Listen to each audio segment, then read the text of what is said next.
Now that we have written down the difference or the different freshwater bodies and saltwater bodies, we have to now try to understand how these two differ. How is it that the saltwater bodies are different from the water bodies, the freshwater bodies, apart from the fact that one has salt and one doesn't? What effect does the fact that one has salt and the other doesn't has on both the water bodies? Do you understand? So now I need you guys to take your books. This is your book, right? You turn it like this, and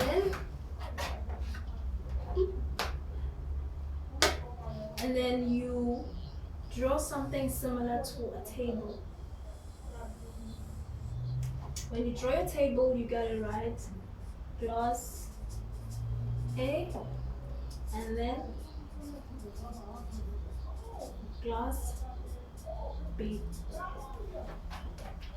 So the reason why we're drawing this table is because we want to differentiate between the two water bodies, right? We're just looking for differences between the two water bodies. So our first observation is going to be based on the sense of touch. We need to touch the two waters to feel the difference between them, right? So start with A, because A is the first alphabet, obviously. We touch it. So A feels amazing. You should how it feels. The student will say how it feels. So siyamthanda uzofila nila. How does it feel? It feels rough. Siyamthanda says it kind of feels rough, man. Okay? And then we go to our second glass. We wipe our spoon. Then we go to our second glass. Then we touch with a different finger because we want accurate results. So the second glass is water. It feels slippery. Slippery.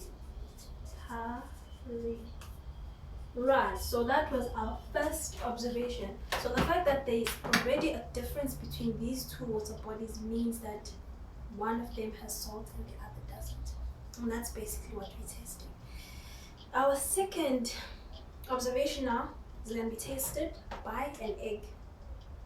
Telis, I want you to take this egg and put it inside glass A. And then you observe what happens when you put the egg inside the glass. So we use a spoon again. My hands are very shaky. And then we put it very slowly inside, avoiding that it breaks. And then what we observe is that the egg is floating. I think you guys can see that. Even if you push it to the floor, it still goes back up. Okay? So glass A, the egg floats. Okay? Now let's see what happens to glass B. Take the egg out. Slowly, be sure not to drop the egg. Then you put it inside. Here the egg is exactly on the floor of the glass. So this time around, the egg doesn't float. Already we have two differences between these water bodies. These water bodies, I mean to say. So what's important now is for us to determine which glass has salt and which glass doesn't have salt. So the question that follows is that, have you guys ever tasted ocean water? Yes, we have. That's nice. Ocean water tastes like how? It tastes very salty, right? Ocean water tastes very salty. Why does it taste salty though? It tastes salty because it obviously has salt. So can we drink salty water? No, we can't, because it's not healthy for us. So is salt. We can't eat a large amount of salt because it's just not healthy for our bodies. Now, I need you guys to just hold on a bit.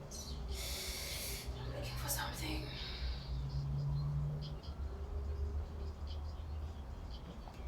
I need you guys to explain to me why is it that the egg was floating in one glass and the egg wasn't floating on the other glass? Yes, London. The fact that one glass has something put in it that leads the egg to float, right? So glass A was the glass that had salt, and then glass B was the glass that did not have salt. So glass B represented freshwater systems, and then glass A represented salty water bodies. So what happens is that when you add salt into water, it causes the water to be dense.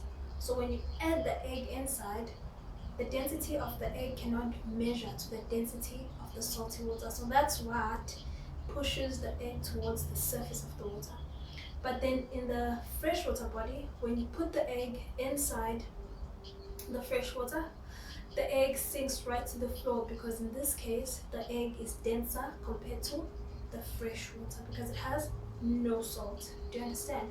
So this leads us to an important term. This term is very important. I need you guys to write it down. This term is called salinity.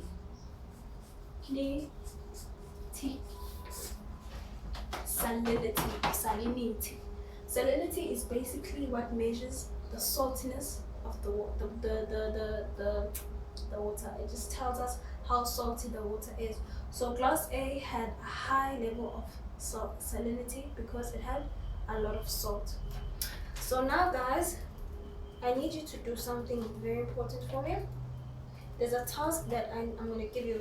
This task requires you guys to name 3 ways in which fresh and water bodies differ, 2 ways in which salt becomes part of the ocean, and then 1 way or 1 reason why we cannot drink salt water. So that if you guys finish this task, then we can leave and then go home, enjoy your time. I'm not going to give you homework today because I'm just giving you guys some time off. So I'm just gonna wait for you guys to write down, and then I'll listen to the answer.